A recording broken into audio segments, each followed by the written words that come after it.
Hello students, आज हम लोग पढ़ने वाले हैं चैप्टर नंबर 11 जिसका नाम है हेटेरोस्कैडिस्टिसिटी। हेटेरोस्कैडिस्टिसिटी का क्या मतलब होता है वो अभी डिटेल में पढ़ेंगे। आई थिंक ये वर्ड सबने सुन लिया होगा जब हमने अजम्पशंस की थी इस क्लासिकल लीनियर रिग्रेशन मॉडल की।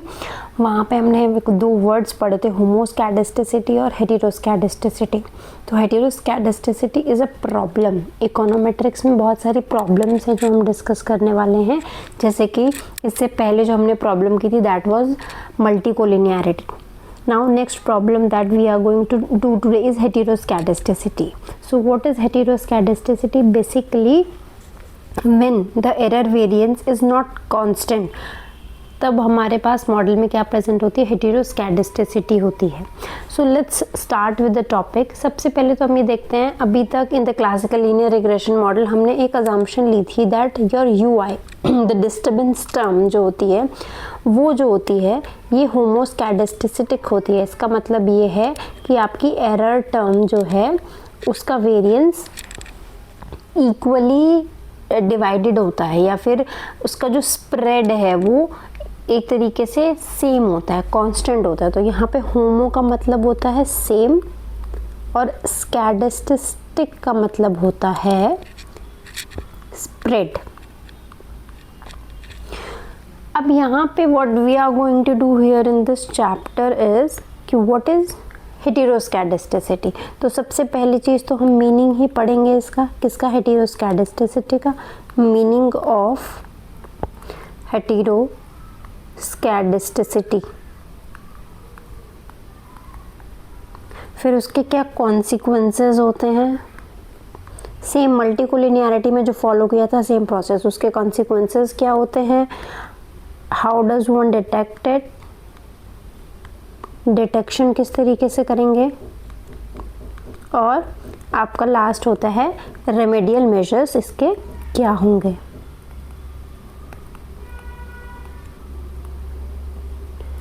तो सबसे पहले बात करते हैं व्हाट इज हेटेरोस्कैडिस्टिसिटी, नेचर पे आ जाते हैं।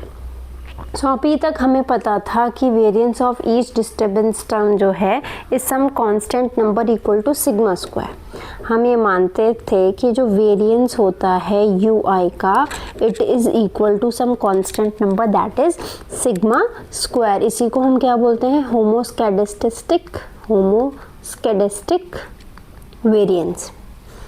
लेकिन अब होमोस्कैडिस्टिक में क्या कह रहे हैं हम, बेसिकली होमोस्कैडिस्टिसिटी जो होती है वो आपको कहती है इक्वल वेरिएंस। मतलब आपका जो यूआई है उसका जो स्प्रेड होगा वो कैसा होगा, वो इक्वल होगा। So we can also write it as expectation of U I square is equal to sigma square where I is equal to 1 2 3 4 up to whatever n। So ये जो हम यहाँ पे डिनोट कर रहे हैं this is the denotation of homoscedasticity. But homoscedasticity present हमेशा model में हो, इट इज़ नॉट कंपल्सरी। कई बार आपको देखने को मिलेगा कि नहीं है, आपका जो वेरिएंस है यूआई का वो कांस्टेंट नहीं है।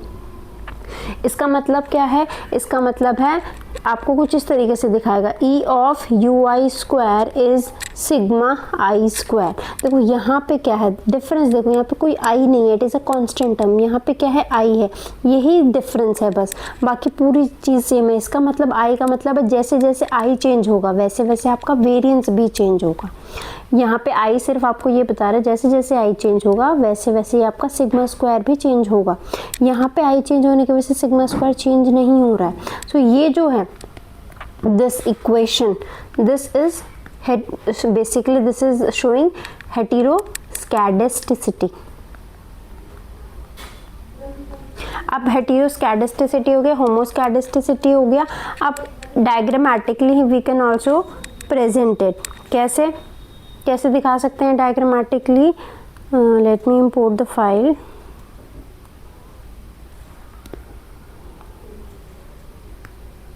देखो these are the two diagrams।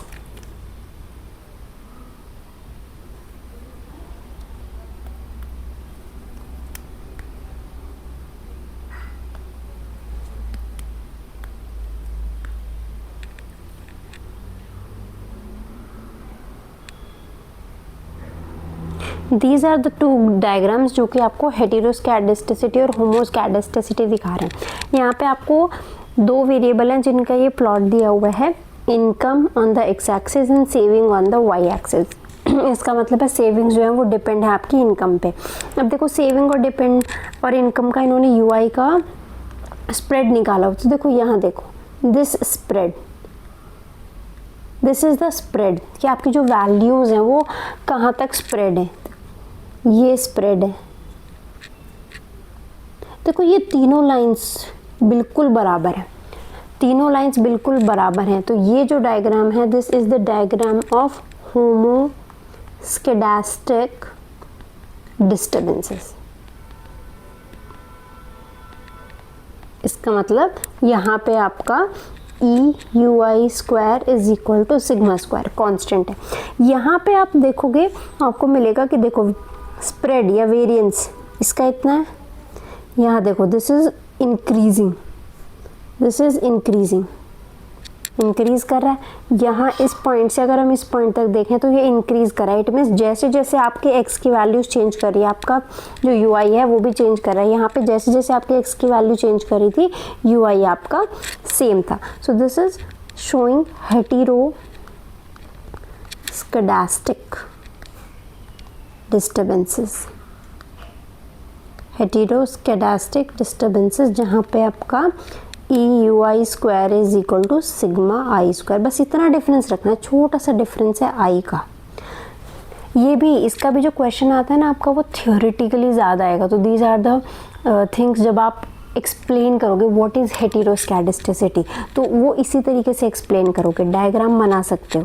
So first thing क्या है आपको पता होना चाहिए कि how we are going to define heteroscedasticity, how we are going to define homoscedasticity. These are the two basically formulas that we can write to define these two topics. Next is आपका source क्या है हेटेरोस्कैडेस्टिसिटी का। इसका मतलब आप ये देख रहे हैं दोनों जो डायग्राम थे अभी वहाँ पे आपके वेरिएंस जो हैं डिस्टर्बेंस के वो अलग अलग आ रहे हैं। ऐसा क्यों है? What is the reason behind it? या sources क्या हैं? Let's see the sources. Sources of heteroscedasticity. इसका मतलब अभी जो हम ये पढ़ रहे हैं कि heteroscedasticity होती है प्रेजेंट मॉडल में, तो बेसिकली उसके रीजंस क्या क्या हैं। अब हम क्या करना चाह रहे हैं to make the difference between homoscedasticity and heteroscedasticity. हम पहले ये मान लेते हैं हम ये मॉडल लेके चल रहे हैं, ठीक है। Beta 1 beta 2 X I plus you I, जहाँ पे आपका y रिप्रेजेंट कर रहा है सेविंग्स और आपका x रिप्रेजेंट कर रहा है इनकम। आप क्या बताना है यहाँ पे, फिगर्स हमने देख लिए, फिगर्स जब देखी दोनों ही तो हमें ये पता चल रहा है कि as income increases saving on the average. देखो दोनों का देखते हैं। जब हमने होमोस्कैडेस्टिसिटी देखी तो क्या इंटरप्रेट कर रहे थे हम, जब हेटेरोस्कैडेस्टिसिटी देखी तो इसकी इंटरप्रिटेशन क्या है, थ्योरी के अकॉर्डिंग क्या इंटरप्रिटेशन है। तो होमोस्कैडेस्टिसिटी में कह रहे हैं हम as income increases savings on average also increases. ये सेम चीज़ हम सेम टू सेम दोनों का इंटरप्रिटेशन है, बट डिफरेंस बेसिकली कहाँ है। हम कह रहे हैं वेरिएंस ऑफ सेविंग। यहाँ पे क्या है, हम बेसिकली कह रहे हैं जैसे इनकम इंक्रीज कर रही है हमारी सेविंग भी इंक्रीज कर रही है, बट कितने से इंक्रीज कर रही है।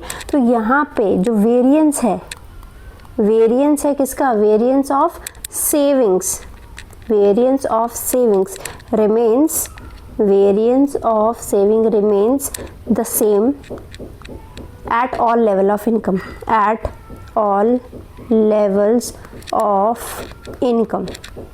क्या है आपका, सेविंग्स जो है आपकी वो सेम है। इसका मतलब आपकी जो सेविंग इंक्रीज होगी वो एक फिक्स्ड प्रपोर्शन से इंक्रीज हो रही है, राइट। जबकि जो सेकंड वाली फिगर थी जिसमें हेटेरोस्कैडेस्टिसिटी दिखाई थी हमने, वहाँ पे हम क्या दिखाना चाह रहे हैं, दैट बेसिकली इंक्रीज तो कर रही है, बट यहाँ पे हम ये दिखा रहे हैं हायर इनकम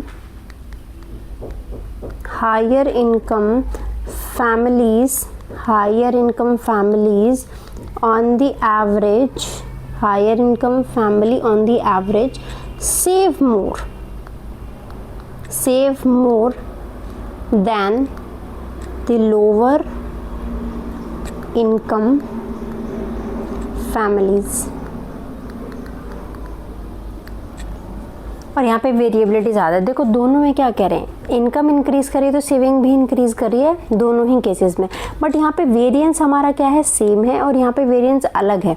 डायग्रामेटिकली देखो क्या कह रहे हैं, जैसे जैसे इनकम बढ़ रही है आपकी सेविंग भी बढ़ रही है, सेविंग इंक्रीज कर रही है, नो डाउट इंक्रीज कर रही है, बट जो इंक्रीज का रेट है वो कैसा है, वो आपका सेम है। यहाँ पे देखो, यहाँ पे जो हाई इनकम वाले हैं उनके वेरिएंस ज़्यादा दिख रहा है, जो लो इनकम वाले इनका वेरिएंस ज़्यादा है, तो इसमें हम ये कह पा रहे हैं जो हाई इनकम ग्रुप है वो ज़्यादा सेव कर रहा है और लो इनकम ग्रुप जो है वो कम सेव कर रहा है। सो दोनों में डिफरेंस है। होमोस्कैडिस्टिक में देखो आपको अलग इंटरप्रिटेशन मिल रही है, हेटेरोस्कैडिस्टिक में अलग इंटरप्रिटेशन मिल रही है। अब बात करते हैं कि ऐसा है क्यों, what are the reasons behind कि जो वेरिएंस है वो आपका अलग अलग है।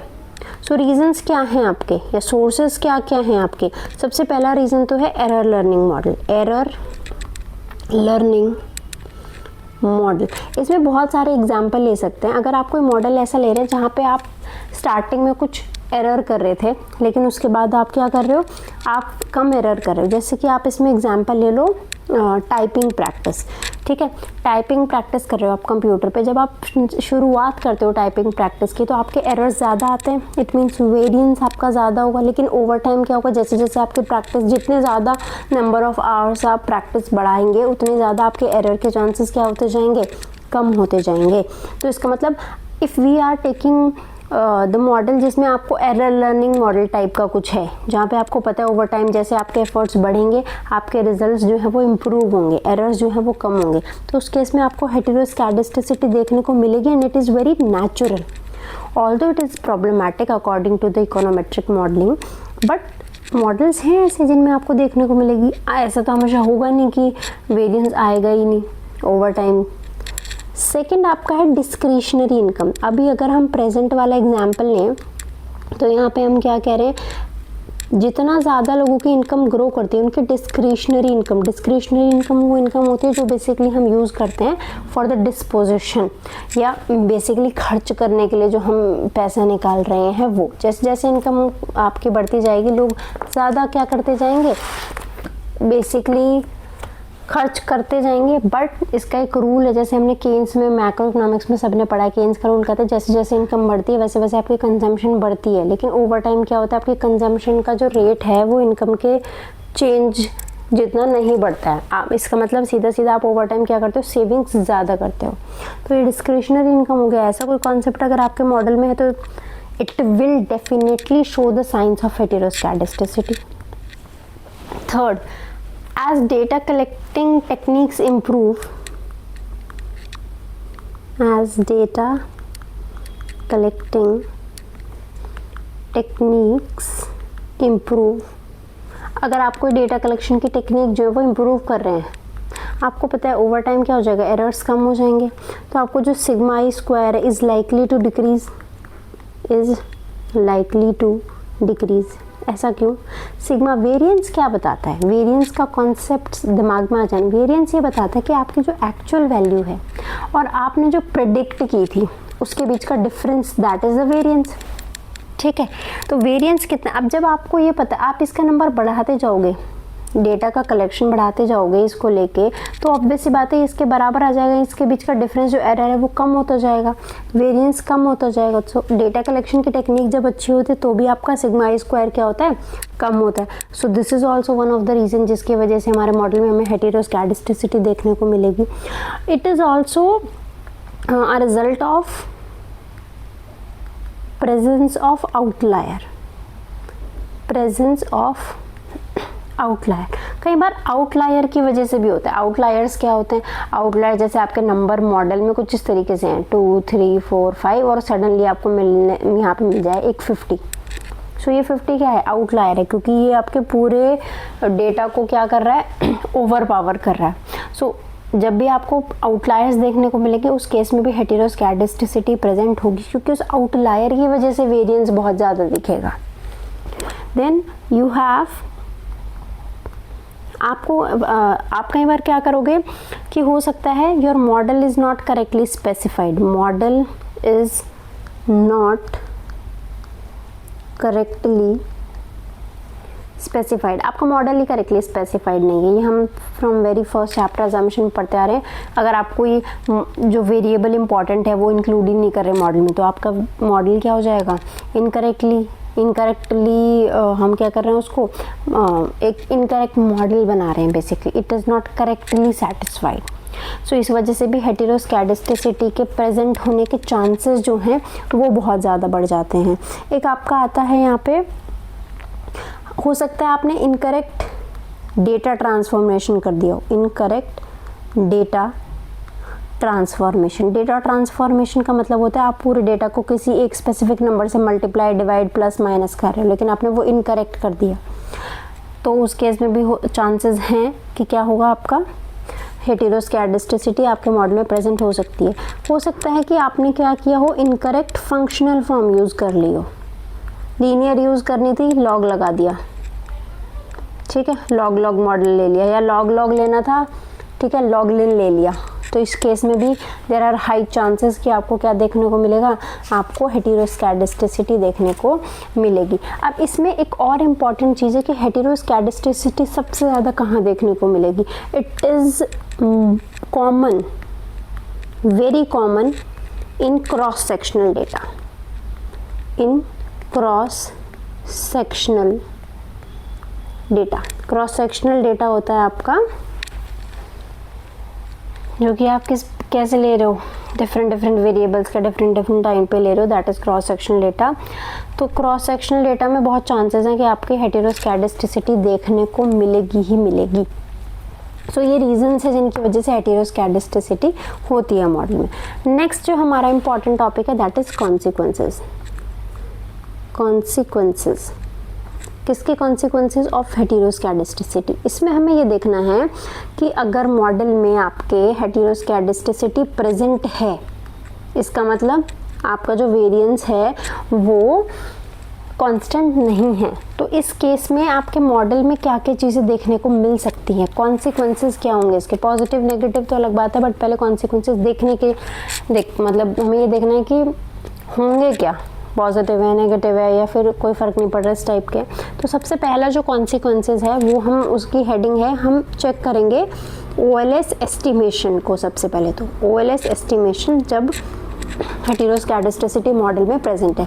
Suppose we have this as the equation yi is β1 β2 xi plus ui, ये आपका PRF है।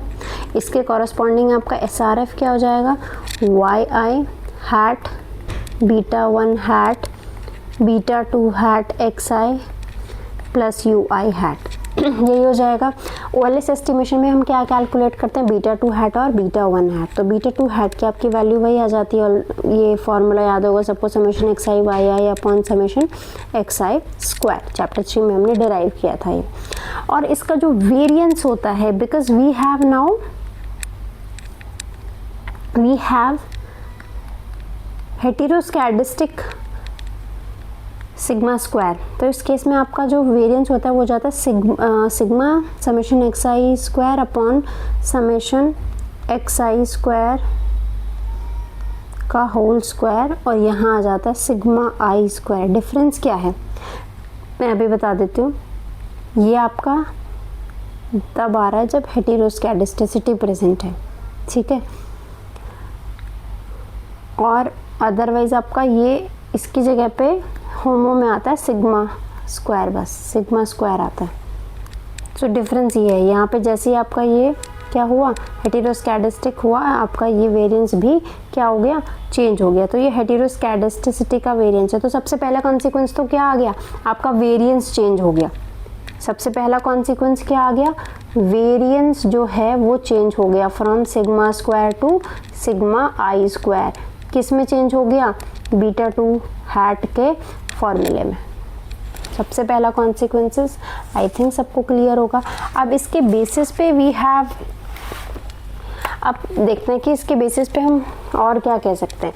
अब ये पता चल गया कि सिग्मा आई स्क्वायर और सिग्मा स्क्वायर दो अलग अलग भी हो सकते हैं, सेम भी हो सकते हैं। देखो अगर ये दोनों सेम है तो तो हमें कोई इशू नहीं है। इसका मतलब ये होमोस्कैडिस्टिक था और इसकी वजह से ये क्या हो गया, होमोस्कैडिस्टिक हो गया, है ना। अगर आपका सिग्मा आई स्क्वायर जो है वो उसके बराबर है हमेशा, तो हमें कोई प्रॉब्लम ही नहीं है, बट ऐसा एक्चुअल में होगा नहीं, राइट। अब एक और चीज़ होती है, whenever we were using classical linear regression model के अजम्पशंस हम ले रहे थे, तो हमने एक चीज़ पढ़ी थी कि जो आपके OLS एस्टिमेटर्स होते हैं, OLS एस्टिमेटर्स जो होते हैं क्या होते हैं, ये β1 हैट और β2 हैट, ये फॉलो करते हैं ब्लू का मतलब बेस्ट लीनियर अनबायस्ड एस्टिमेटर, ये ब्लू होते हैं, ठीक है। लेकिन यहाँ पे अब हमें चेक करना है व्हेन यू हैव हेटेरो, अब देखो ये होगा नहीं, देखो this is a very rare case, ये नहीं होगा, ये हमेशा अलग होगा और ये अलग होगा, ठीक है। So when this is the case, आपका क्या होगा, जो आपका β2 हैट है, व्हेन वी हैव हेटेरोस्कैडिस्टिसिटी, तो क्या तब भी ये ब्लू होंगे। हमने एक चीज़ देखी थी मल्टीकोलिनियरिटी में कि मल्टीकोलिनियरिटी की वजह से कोई इफेक्ट नहीं आ रहा है इस पर, तभी भी ब्लू ही थे आपके एस्टिमेटर्स। लेकिन यहाँ फ़र्क आएगा, यहाँ आपका जो एस्टिमेटर होगा वो लीनियर होगा, लीनियर है या नहीं, लीनियर का मतलब आपका जो β2 हैट है वो किसके बराबर हो जाएगा, उसकी वैल्यू जो है वो जो भी वैल्यूज़ आएंगी वेरिएबल की वो लीनियर आएंगी, तो लीनियर है, हमें कोई इशू नहीं है, ठीक है। उसके बाद अनबायस्ड भी होगा, अनबायस्ड का मतलब है जब हम β2 हैट निकाल रहे हैं तो वो ट्रू β2 की वैल्यू को अप्रोच करेगा। कंसिस्टेंट भी होगा, कंसिस्टेंट का मतलब क्या होता है, कंसिस्टेंट का मतलब है बेसिकली कि डिस्पाइट हेटेरोस्कैडिस्टिसिटी, कंसिस्टेंट का मतलब है एज एन इंक्रीज, जैसे जैसे हमारा सैम्पल साइज इंक्रीज करेगा आपकी जो β2 हैट की वैल्यू है वो कन्वर्ज करेगी टुवर्ड्स β2, क्लियर है। और जो ये आपका β2 हैट है ये नॉर्मली डिस्ट्रीब्यूटेड भी होगा, नॉर्मली डिस्ट्रीब्यूटेड भी होगा। तो क्या नहीं हुआ, सिर्फ एक चीज़ नहीं हुई, दैट इज़, एक चीज़ क्या नहीं है, it is linear, it is unbiased, right, but it is not best नहीं है। और बेस्ट किस चीज़ से होता है, वेरिएंस से, मिनिमम वेरिएंस से होता है, और मिनिमम वेरिएंस तो है ही नहीं है, तो वी डोंट हैव। सो इसका मतलब आपका जो ये OLS एस्टिमेटर है यहाँ पे इन केस ऑफ हेटेरोस्कैडिस्टिसिटी वो लीनियर होंगे, अनबायस्ड होंगे, बट नॉट एफिशिएंट। एफिशिएंट कब होते हैं, जब वो बेस्ट होते हैं, जब उनका मिनिमम वेरिएंस होता है, बट यहाँ पे आपके एस्टिमेटर एफिशिएंट नहीं होंगे। This is one of the important consequence, ये सबसे बड़ा कंसिक्वेंस है किसका, हेटेरोस्कैडिस्टिसिटी का, कि आपके जो OLS एस्टिमेटर्स हैं वो लीनियर होंगे, अनबायस्ड होंगे, बट एफिशिएंट नहीं होंगे। इसका मतलब उनका मिनिमम वेरिएंस नहीं होगा। आई होप सबको समझ आ गया होगा। सेकेंड है आपका, इसी के अंडर आ जाता है method of GLS। Method of GLS में एक तरीके से कॉन्सिक्वेंस का हम सॉल्यूशन पढ़ रहे हैं। Method of GLS, what is GLS, generalised least square. अब ये जनरलाइज्ड लीस्ट स्क्वायर क्या होता है, ये it is also a GLS, it is also a method of estimation, method of estimation। जैसे कि अभी हम तक हम लोग पढ़ चुके हैं मेथड ऑफ एस्टिमेशन OLS का, ऑर्डिनरी लीस्ट स्क्वायर, ये वैसा ही है, इसको हमने नाम दिया जनरलाइज्ड लीस्ट स्क्वायर। क्यों, क्योंकि ये कुछ चीज़ें लेता है मॉडल में, जैसे कि देखते हैं क्या, थोड़ा सा अलग है ये yi, आप मान लो आपको इक्वेशन दी हुई है आपकी ओरिजिनल वाली β1 प्लस β2 xi प्लस ui। अब फॉर एल्जेब्रिक मैनिपुलेशंस हमें पता है हम इसको ऐसे लिख सकते हैं 0i β2 xi प्लस ui, ठीक है। यहाँ पे आपका ये x0i जो है वो 1 के बराबर होता है, ये हमें पता है। बेसिकली हम क्या करेंगे, यहाँ पे हम अज्यूम कर रहे हैं कि जो आपका हेटेरोस्कैडिस्टिक वेरिएंस है, कौन सा होता है हेटेरोस्कैडिस्टिक वेरिएंस, सिग्मा आई स्क्वायर, ये हमें नोन है, ये हमें पता है। और जब ये पता है तो हम क्या करेंगे, पूरी ये वाली जो इक्वेशन है हमारी, दिस इक्वेशन नंबर 1 मान लो इसको, we will divide equation number 1 by sigma I square. Sigma I square से इसको क्या कर दो, डिवाइड कर दो। तो क्या आ जाएगा, Y I upon sigma I, beta 1 upon sigma I, beta 2 X I upon sigma I plus you I upon sigma I. ये मेरे पास इक्वेशन आ गई। इस इक्वेशन में जब हम बीटा 1 और बीटा 2 का वो निकालते हैं ना, दैट इज बेसिकली, अब इसको आगे करते हैं। देखो हमने क्या, अब पता क्या करना है, इसको हम लिखेंगे वाई आई स्टार, इसको हम लिखेंगे एक्स आई स्टार, और इसको हम लिखेंगे ये x0 आई स्टार, और इसको हम लिखेंगे एक्स आई स्टार, इसको हम लिखेंगे यू आई स्टार। सो ये लिखने के बाद में जो इक्वेशन बनेगी एक्चुअल में वो इस टाइप की होगी, y i star is equal to beta 1 star x naught i star beta 2 star x i star plus you i star. इसका मतलब ये नई इक्वेशन बन गई हमारी। अब हम क्या करने वाले हैं, जो आपका बीटा 1 स्टार है और बीटा 2 स्टार है, ये आपके कैसे हैं, these are the parameters of, ये कौन किसके पैरामीटर्स हैं, अब पैरामीटर्स ऑफ ट्रांसफॉर्म मॉडल। अभी हमने ट्रांसफॉर्म कर दिया ना पूरा मॉडल, हमने डिवाइड कर दिया इसको, किससे डिवाइड कर दिया है, सिग्मा आई स्क्वायर से। तो ये ट्रांसफॉर्म मॉडल के पैरामीटर्स हैं। पहले के पैरामीटर्स क्या थे, बीटा 1 हैट और बीटा 2 हैट। ओएलएस पैरामीटर्स क्या थे, बीटा 1 हैट बीटा 2 हैट। ठीक है, अब वेरिएंस अगर मैं निकालूं इसका, इसमें अगर मैं वेरिएंस निकालूं तो देखो क्या आता है, variance of u i which will be equal to like expectation of u i star का होल स्क्वायर। ठीक है, ई यू आई स्टार की वैल्यू क्या है, यू आई स्टार की वैल्यू है यू आई अपॉन सिग्मा आईज, यही है।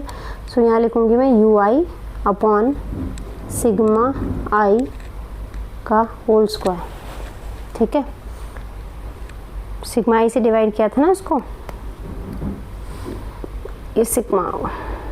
ठीक है, आ गया ये। अब देखो क्या आएगा, ये तो ऑब्वियसली कांस्टेंट वैल्यू, तो सिग्मा आई स्क्वायर यहाँ आ जाएगा, सिग्मा आई स्क्वायर, अंदर क्या बचेगा, ई यू आई का square. You can also write it as this. ये जो वैल्यू होती है ये किसके बराबर है आपके मॉडल में, सिग्मा आई स्क्वायर के बराबर है। तो सिग्मा आई स्क्वायर अपॉन सिग्मा आई स्क्वायर आ गया, कट के आ गया 1। सो ये क्या बता रहा है, when you have heteroscedasticity present in the model, अगर आप उसको ट्रांसफॉर्म कर दो, आप उस मॉडल में क्या करो, उसको सिग्मा आई से डिवाइड कर दो। अगर आपको सिग्मा आई नोन है तो आप उसको सिग्मा आई से डिवाइड कर दो, तो आपको एक ट्रांसफॉर्म मॉडल मिलेगा लाइक दिस। आप उसका जब वेरिएंस निकालोगे ना, तो उसका वेरिएंस क्या आएगा, कांस्टेंट आएगा। 1 क्या है, कांस्टेंट है ना, इसका मतलब यहाँ इस मॉडल में, इस वाले मॉडल में हेटेरोस्कैडेस्टिसिटी प्रेजेंट नहीं है। सो बेसिकली कंसिक्वेंस कैसे हुआ इसका, कि अगर आप यहाँ पे ट्रांसफॉर्म कर दोगे then you will get the homoscedastic disturbance term. तो आपका जो यू आई स्टार है ना, वो होमोस्कैडिस्टिक है, होमोस्कैडिस्टिक है वो।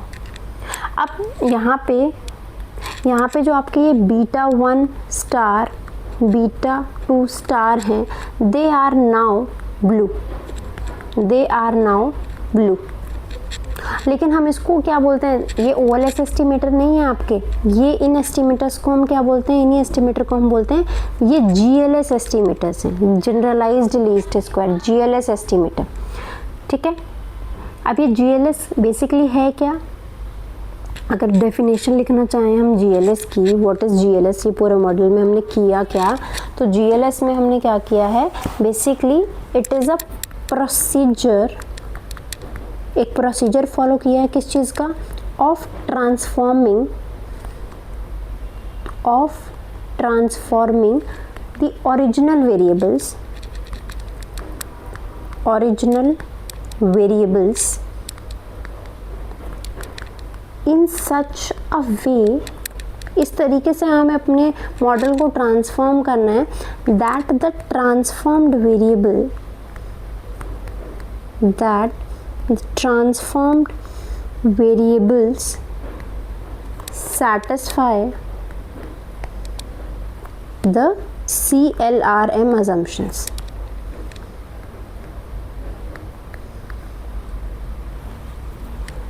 And then applying OLS to them.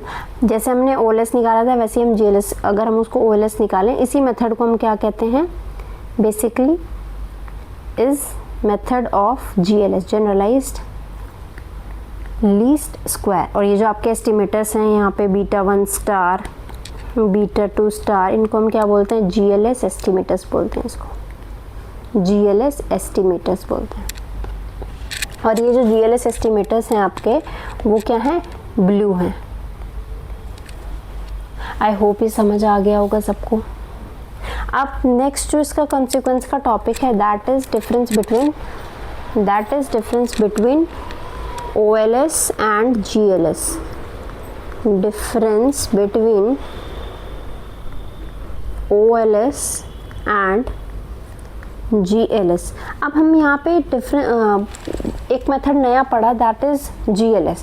तो इन दोनों में डिफरेंस क्या है, GLS और OLS में, ये देखना है. सबसे पहले तो ना हम इनका OLS देखते हैं कि हम मिनिमाइज क्या करते हैं. दोनों में ना हमने जैसे OLS निकाला था, अब मैं यहाँ पे डिटेल में नहीं जा रही because this is not in your course. आपके कोर्स में ना डेरिवेशन नहीं है. जैसे हमने चैप्टर नंबर 3-4 में डेरिवेट करके β1 हैट β2 हैट की वैल्यूज़ निकाली थी. यहाँ पे वो डेरिवेशन नहीं है. आपको सिर्फ मैं यहाँ पे ना दो इक्वेशंस बता रही हूँ. When you were using OLS तो आप ये मिनिमाइज कर रहे थे, समेशन. आई थिंक अब तक अगर सबने प्रैक्टिस किया होगा तो ये इक्वेशन याद होगी. चैप्टर नंबर 3 में की थी हमने ये β1 और β2 हैट निकालने के लिए. तो हमने वहाँ पे ये फॉलो किया था, yi minus β1 hat minus β2 hat xi और इसका होल स्क्वायर, इसको मिनिमाइज किया था, राइट. यहाँ पे इन GLS देखो, ये हमने किया था इन OLS जब हम ऑर्डिनरी लीस्ट स्क्वायर यूज़ कर रहे थे. बट जब हम GLS यूज़ कर रहे हैं तो हमने यहाँ पे क्या मिनिमाइज किया है, wi ui hat square is equal to summation wi yi minus β1 hat star x naught i minus β2 hat star xi का होल स्क्वायर. अच्छा, डिफरेंस क्या है, डिफरेंस है इस वेट का. बाकी पूरी इक्वेशन सेम है, वेट का डिफरेंस है. यहाँ पे जो वेट लिया हमने, ये कौन से मेथड की बात हो रही है, ये जो मेथड आपका है ये हमने यूज़ किया यहाँ पे इन GLS. यहाँ पे जो वेट है ये wi है, ये wi किसके बराबर था, 1/σi स्क्वायर के बराबर था. 1/σi स्क्वायर के बराबर ये वेट था. तो GLS में हम क्या देखो यहाँ पे हम मिनिमाइज कर रहे हैं सम ऑफ रेजिडुअल स्क्वायर, जबकि हम यहाँ पे क्या मिनिमाइज कर रहे हैं, weighted sum of residual squares. So यहाँ पे वेट्स क्या है, वेट्स है 1/σi स्क्वायर. तो दोनों का अगर डिफरेंस देखें तो डिफरेंस में सबसे पहला पॉइंट क्या है आपके OLS में, what are we minimising, we minimize a weighted sum. We minimize a unweighted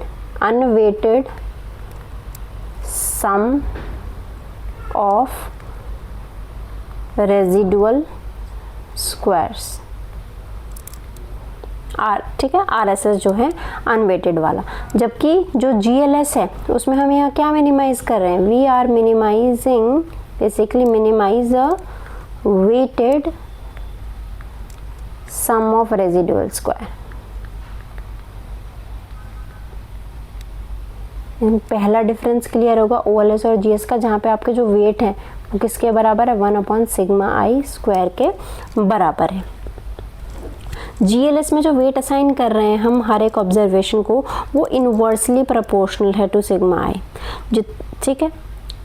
अब यहाँ पे ये देखो, हम दोनों इक्वेशन को क्या करेंगे, मिनिमाइज करेंगे. अब इसी इक्वेशन को, जो अभी हमने इक्वेशन लिखी थी दिस इक्वेशन, इसको जब हम सॉल्व करते हैं तो इसको एक और नाम दे देते हैं, that is weighted least square. जिस तरीके से GLS है उसी तरीके से वेटेड लीस्ट स्क्वायर भी बोल देते हैं इसको, which is known as WS, क्योंकि हमने वेट्स यहाँ पे असाइन किए ना। और इसमें जो आपके एस्टिमेटर्स हैं β1 हैट स्क्वायर वो स्टार, β1 हैट स्टार, दोनों β1 और β2 हैट स्टार जो है इनको हम बोलते हैं WS एस्टिमेटर्स। ये आपको पता होना चाहिए दोनों चीज़ें कि क्या बता रही हैं। आई होप ये क्लियर होगा डिफरेंस जो सेकंड वाला है। अब बात करते हैं यहाँ पे आपका लास्ट कॉन्सिक्वेंस जो है। लास्ट कॉन्सिक्वेंस है आपका